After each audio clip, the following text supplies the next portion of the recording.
আমাদের পিতা হচ্ছেন আদম আলাইহিস সালাম, যিনি বানর ছিলেন না, মানুষ ছিলেন। এক। আর 2 নাম্বার, আমরা এই দুনিয়াতে বিবর্তনবাদের মধ্য দিয়ে আসি নাই, সরাসরি জান্নাত থেকে আসছি।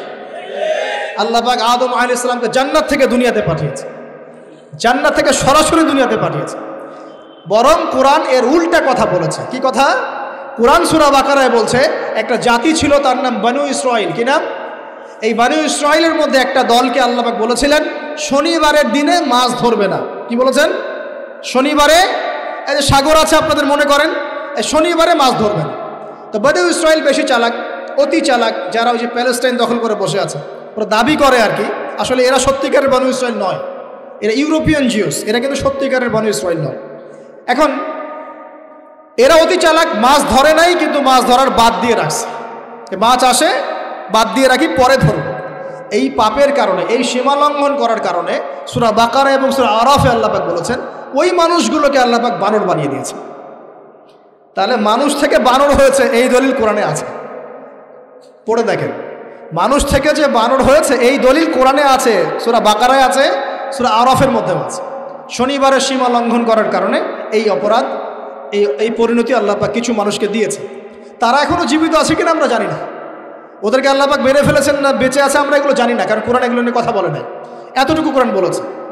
তবে এখনও কিন্তু বহু বাইরের মানুষ আকৃতির প্রাণীকে আল্লাহ পাক ভেতর থেকে বানর বানিয়ে দিচ্ছেন না। এটা নিয়ে একটা কথা বলতে চাই, সেটা হলো কিয়ামতের আগে আগে আরও কিছু মানুষকে আল্লাহ পাক কিন্তু শূকর এবং বানরে পরিণত করবে। এই হাদিসটা কি জানেন? হাদিসটা শুনে রাখেন, এটা আখিরুজ জামান বা কিয়ামতের আলামত সংক্রান্ত হাদিসগুলোর মধ্যে পাবেন। আল্লাহর রাসূল সাল্লাল্লাহু আলাইহি ওয়াসাল্লাম বলেছেন কিয়ামতের আগে আগে আমার উম্মতের মধ্যে, ভালো করে শোনেন, কিয়ামতের আগে আগে আমার উম্মতের মধ্যে একদল মানুষ বের হবে যারা মদ পানকে হালাল মনে করবে। কাকে? মদ পান করাকে হালাল মনে করবে, যারা বাদ্যযন্ত্র, গায়িকা, নায়িকা এগুলো নিয়ে নর্তকী নাচাবে রাতের বেলা, এগুলোকে হালাল মনে করবে, যারা অশ্লীলতা, বেহায়াপনাকে জায়েজ করে নিবে। ঠিক আছে, এরকম কয়েকটা পাপের কথা বলে নবীজি বলছেন একদিন সকালবেলা আল্লাহ পাক তাদেরকে ঘৃণিত বানরে পরিণত করবে। এটা হবে সামনে, কখন কিভাবে হবে আল্লাহ ভালো জানে। এবার আমি কনসেপ্টে চলে আসি। এই যে পৃথিবীতে নেমে আসলাম, তাহলে আমরা কোত্থেকে আসছি ভাই? আমরা কি পৃথিবীর অধিবাসী ছিলাম? আমরা জান্নাতে ছিলাম, ওখান থেকে আল্লাহ পাক পাঠিয়েছে। এবার পৃথিবীতে এসে আদম আলাইহিস সালামের যুগে খুব একটা দুর্ঘটনা ঘটে নাই, একটা ঘটেছে। কয়টা? একটা। ভাই হাবিলের কুরবানি কবুল হয়, কাবিলের অন্তর্দাহ হয়, জ্বালা হয়। কেন হাবিলেরটা কবুল হবে, কাবিলের কেন হচ্ছে না? এই হিংসার বশবর্তী হয়ে কাবিল হাবিলকে হত্যা করে ফেলে। হত্যা করে লাশটা দাফন করার পদ্ধতিও তার জানা ছিল না। আল্লাহ কাককে পাঠালেন, কাককে দেখে সে শিখল। প্রথম দুর্ঘটনা হচ্ছে হাবিল কাবিলের দুর্ঘটনা। বলে রাখি, আজকেও নিজের ভাইয়ের বেশে বহু কাবিল মুসলিম সমাজের মধ্যে ঘুরে বেড়ায়। নিজের ভাইয়ের লেবাসে, পোশাকে, সুরতেই বহু কাবিল এখনও কিন্তু মুসলিম সমাজে ঘুরে বেড়ায়। তো আমরা কাবিলদেরকে কাবিলের পরিণতি সম্পর্কে সচেতন করতে চাই। হাবিল বলেছিল তুমি যদি আমাকে মারতে আসো আমি তোমাকে মারার জন্য হাত বাড়াবো না। হাবিল জান্নাতে যাবে আর কাবিল জাহান্নামে যাবে। কেন কাবিল জাহান্নামে যাবে? নবীজি বলেছেন পৃথিবীর প্রথম হত্যাকাণ্ড সংগঠিত করেছে কাবিল। এ কারণে পৃথিবীতে যত খুন হবে সমস্ত খুনের পাপের একটা অংশ কাবিলের আমলনামায় যোগ করা হবে। বলে নাউজুবিল্লাহ। একটা কথা মনে রাখবেন, সদকায়ে জারিয়া যেমন আছে, গুনাহে জারিয়াও আছে। একটা মদের দোকান দিয়েছেন, যত মানুষ মদ খাচ্ছে সমস্ত গুনার একটা অংশ আপনার কাঁধে আসছে। সিনেমা হল করেছেন, মানুষ সারাদিন নেকড়া ছবি দেখে, নগ্ন ছবি দেখে, যত মানুষ এখানে পাপ করবে সমস্ত পাপের একটা অংশ আপনার কাঁধে যায়। আবার একটা মাদ্রাসা করেছেন, যত মানুষ এখানে দ্বীনি ইলম শিখবে এই নেকির একটা অংশ আপনি পাবেন ইনশাআল্লাহ। মরে গেলেও কবরে পাবেন ইনশাআল্লাহ। আল্লাহ পাক আমাদের সবাইকে সদকায়ে জারিয়া করার তৌফিক দেন, গুনাহে জারিয়া থেকে বাঁচিয়ে রাখুন। খুব খেয়াল রাখবেন, আল্লাহ পাক আমাদের হেফাজত করুন বলি আমি। এবার ওই যুগ শেষ, নূহ আলাইহিস সালামের যুগ। এই যুগে আল্লাহর একই সুন্নাত। নূহ আলাইহিস সালাম 950 বছর দাওয়াত দিলেন, 40টা বা 80টা পরিবার ইসলাম কবুল করেছে, বাকিরা করেন। যারা করে নাই আল্লাহ পাক তাদেরকে ডুবিয়ে মারলেন, যারা করেছে আল্লাহ পাক উদ্ধার করলেন। সোজা কথা। আজকে সারা পৃথিবীতে যত মানুষ আমরা বেঁচে আছি না, আমরা কোনো না কোনোভাবে ওই 80 পরিবারের সদস্য। আমরা ভাই ভাই বা আমরা ওই ফ্যামিলি। 80 ফ্যামিলির অন্তর্ভুক্ত। কীরকম করে? নূহ আলাইহিস সালামের 4 সন্তান ছিল। কয় সন্তান? এক সন্তানের নাম হচ্ছে হাম। কি নাম? হাম। হাম ছিল একটু কালো বর্ণের। হামকে দিয়ে আফ্রিকার কন্টিনেন্টে যত মানুষ দেখছেন ব্ল্যাক স্কিনের, কালো স্কিন, এরা সবাই হামের বংশধর। মজা না বিষয়টা? মানুষের অস্তিত্ব পৃথিবীতে, ইতিহাস, এগুলো খুব ইন্টারেস্টিং টপিক। ইতিহাস পড়তে থাকলে আপনি ডুবে যাবেন।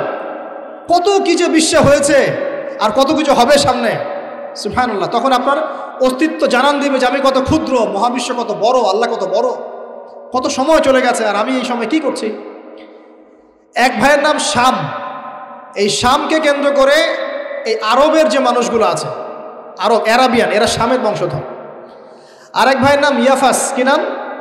ইয়াফাস। ইয়াফাসের বংশধর হচ্ছে পশ্চিমারা, মানে রোমক যারা, তারা। আরেক ভাইয়ের নাম ছিল কেনান। কি নাম? কেনান। ইমান নিয়ে আসে নাই, ওই যে প্লাবনে ডুবে মরে গেছে।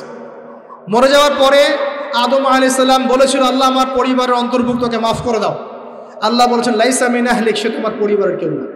নবীর সন্তান হয়েও, নবীর সন্তান হওয়ার পরেও ইমান না আনার কারণে সে জাহান্নামে গেছে। আর আমরা আর কি এমন মানুষ, অমুক আলেমের সন্তান, অমুক বক্তার সন্তান, হ্যাঁ, অমুক পীরের নওয়াবজাদা, অমুক তমুক, এইসব বড়াই করে লাভ নেই। আমল, আকীদা, ইমান যদি ঠিক না থাকে, আমাদের বংশ পরিচয় আমাদেরকে বাঁচাতে পারবে, আমাদের দেশ, জাতীয়তাবাদ, বর্ণ বাঁচাতে পারবে। যার যার কবরে তাকে তাকে যেতে হবে। নিজের আমল নিয়ে ফিকির করেন, নিজের কবর নিয়ে ফিকির করেন, অন্যের দিকে চোখ দেওয়া বন্ধ করেন, আগে নিজের কবর ফিকির করেন। আল্লাহ পাক সবাইকে তৌফিক এনায়েত করুন। বলি, যারা বুদ্ধিমান তারা নিজেকে নিয়ে ব্যস্ত থাকে, যারা অহংকারী, উদ্ধত, এরা মানুষের পিছনে পড়ে থাকে। আল্লাহ পাক আমরা সবাইকে নিজের চেহারা আয়নায় দেখার তৌফিক দান করুন। হ্যাঁ প্রিয় ভাইরা, নূহ আলাইহিস সালামের যুগ চলে গেল, 950 বছর দাওয়াত দেওয়ার পরে এই পরিণতি হয়েছে। এরপরে আসছে ইব্রাহিম আলাইহিস সালামের সময়। আল্লাহ পাক তাকে উদ্ধার করেছেন, অগ্নি পরীক্ষা থেকে বাঁচিয়েছেন, নমরুদকে আল্লাহ পাক ধ্বংস করেছেন। আল্লাহ পাক এরপরে এনেছেন আদ জাতি। আদ জাতির হুদ আলাইহিস সালাম এবং তার অনুসারীদেরকে আল্লাহ পাক বাঁচিয়েছেন, বাকিদেরকে ধ্বংস করে দিয়েছেন ঝড় দিয়ে, বায়ু প্রবাহ দিয়ে। সামুদ জাতি এসেছে, সামুদ জাতিকে আল্লাহ পাক ধ্বংস করেছেন বজ্রপাত দিয়ে, বিদ্যুৎ দিয়ে। আর সালেহ আলাইহিস সালাম এবং তার অনুসারীদেরকে বাঁচিয়ে দিয়েছেন। ফেরাউনের যুগ এসেছে, আল্লাহ পাক মূসা আলাইহিস সালাম এবং বনু ইসরাইলকে বাঁচিয়েছেন, ফেরাউনকে ডুবিয়ে মেরেছেন লোহিত সাগর। ঈসা আলাইহিস সালামের যুগ আসছে, একই সুন্নত। ঈসা আলাইহিস সালামকে আল্লাহ পাক শুধু রক্ষাই করেন নাই, নিজের কাছে উঠিয়ে নিয়েছেন। সুবহানাল্লাহ। তিনি আবারও আসবেন পৃথিবীতে ইনশাআল্লাহ।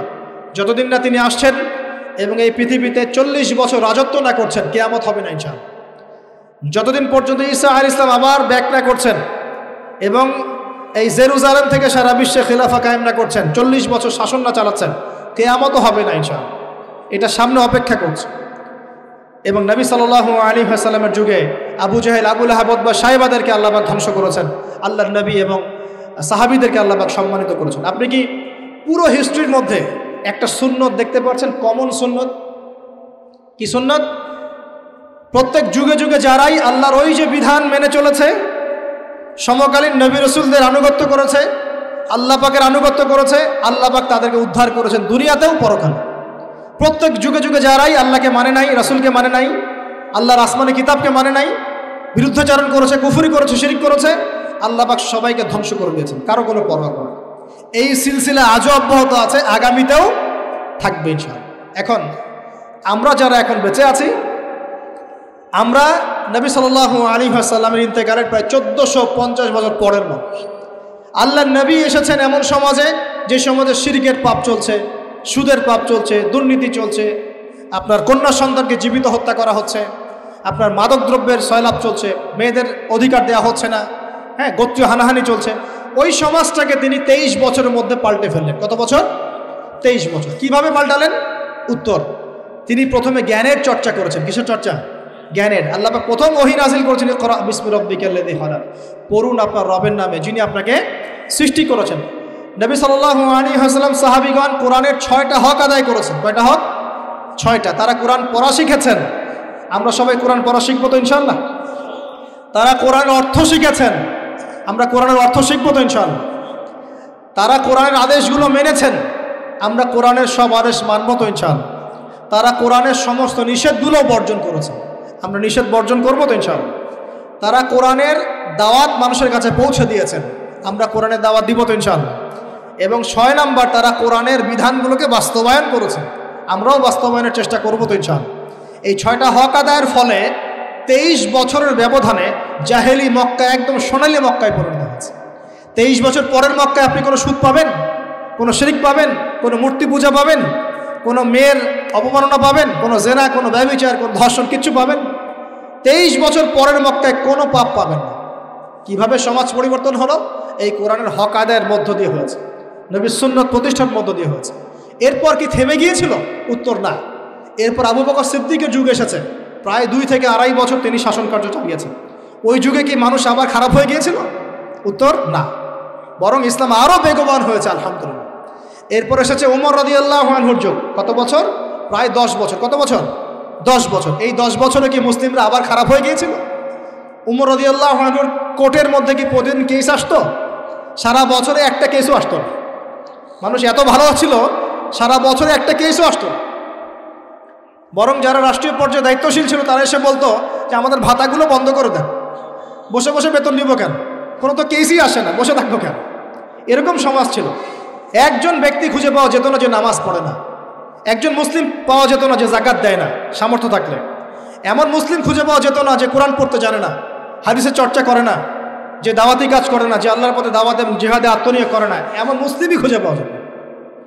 এরপরে আসলো উসমান রাদিয়াল্লাহু আনহুর যুগ।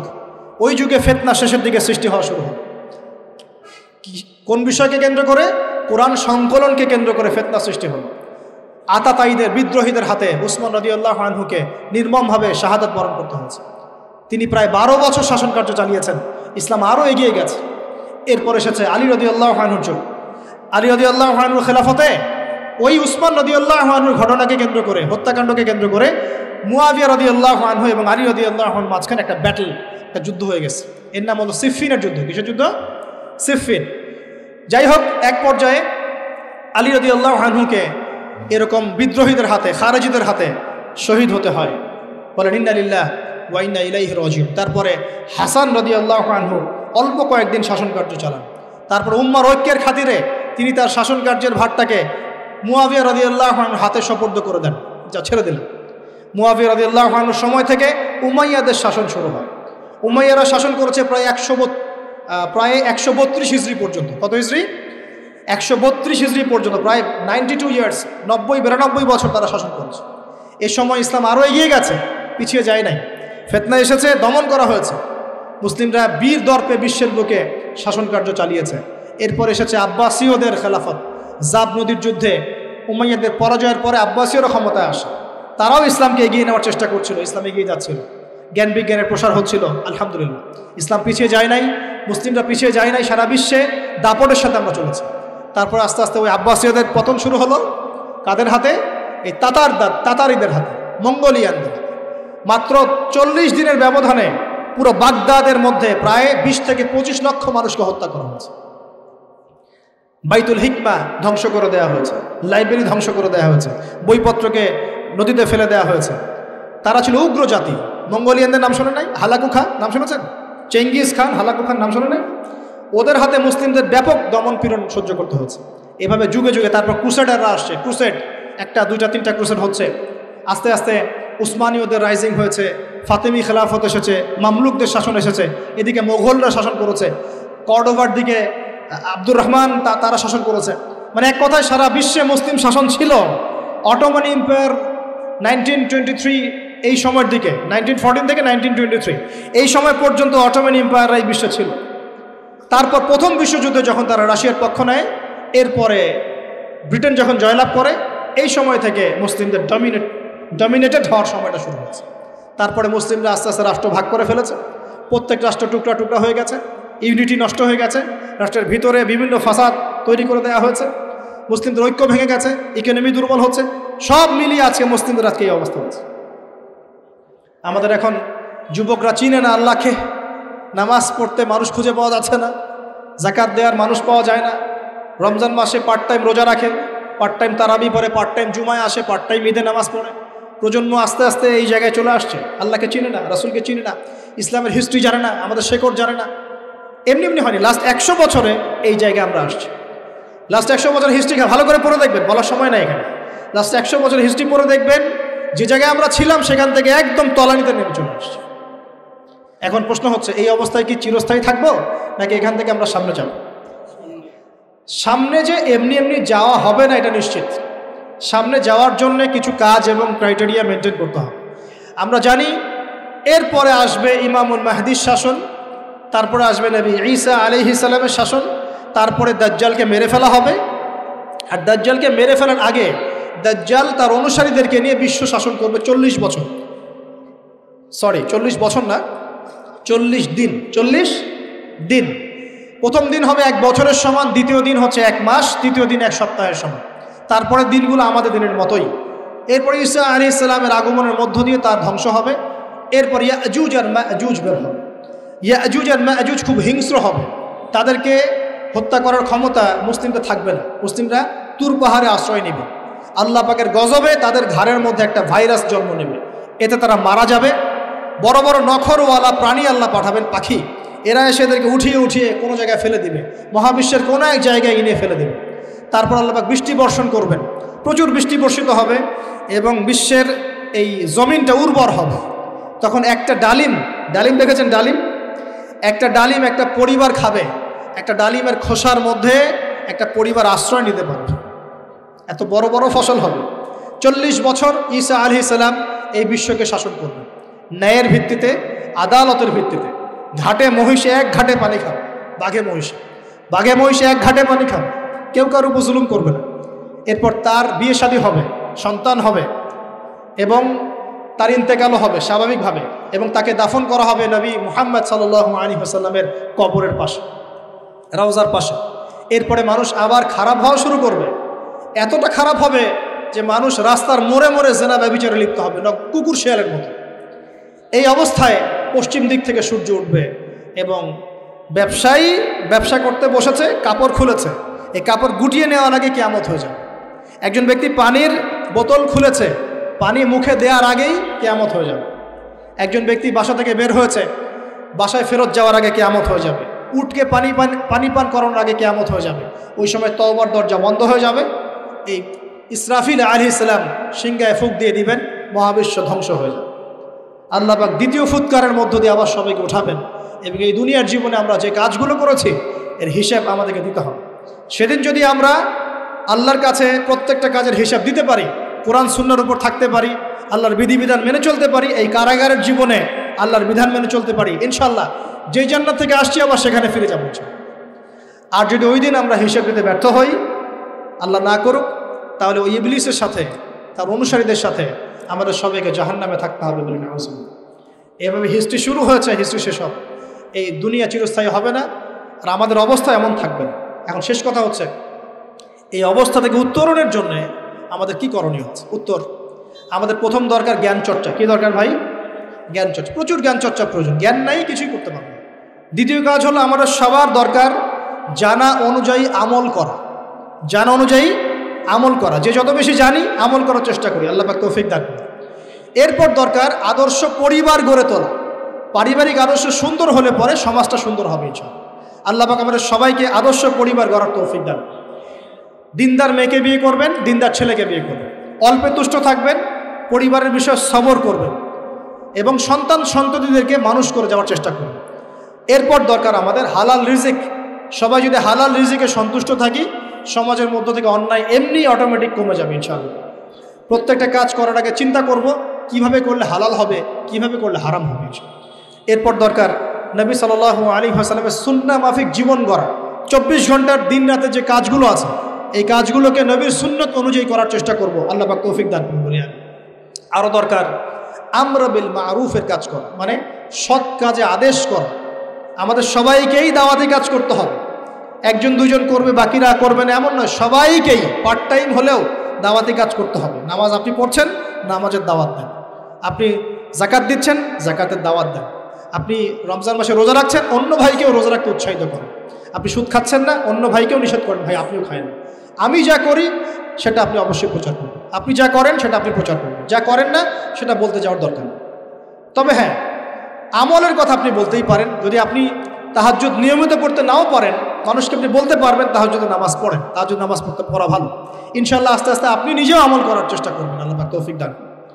আমর বিল মারুফ, সৎ কাজে আদেশ করতে হবে। আরেকটা হচ্ছে অসৎ কাজে নিষেধ করতে হবে। সৎ কাজে শুধু আদেশ করলেই হয় না, অসৎ কাজেও কি করতে হয়? নিষেধ করতে হয়। মনে রাখবেন, শুধু সৎ কাজে আদেশ করলেই জীবনেও কোনোদিন আপনার উপর কোনো বালা মুসিবত, বিপদ আপদ, গালি তহমত আসবে না। যখন আপনি সৎ কাজে আদেশের সাথে সাথে অসৎ কাজেও নিষেধ করা শুরু করবেন, তখন চতুর্দিক থেকে আপনার উপরে বাধা আসা শুরু হবে। এটাই সুন্নত। তবে এটা নবীর সুন্নত। আল্লাহ পাক বলছেন, কুনতুম খায়রা উম্মাহ উখরিজাত লিন-নাস তা'মুরুনা বিল মা'রুফ ওয়া তানহাউনা আনিল মুনকার ওয়া তু'মিনুনা বিল্লাহ। আর আমাদের দায়িত্ব হচ্ছে পরবর্তী প্রজন্মকে মানুষ করে যাওয়া, নিজেদের জানমাল, সময়, শ্রম দিয়ে আল্লাহর জমিনে আল্লাহর দিনটাকে প্রচার করা, প্রসার করা, প্রতিষ্ঠার চেষ্টা করা, এবং চরমপন্থী না হওয়া, আবার গোলালু মার্কা শৈথিলতাবাদীও না হওয়া, মধ্যমপন্থী থাকা, নিজের দায়িত্ব পালন করা, অন্যকে দিনের দিকে ডাকা, আমাদের ঊর্ধ্বতন কর্তৃপক্ষ যারা থাকবে সবার সামনে ইসলামটাকে যুগোপযোগীভাবে সত্য মিথ্যাকে স্পষ্ট করে দিয়ে উপস্থাপন করা।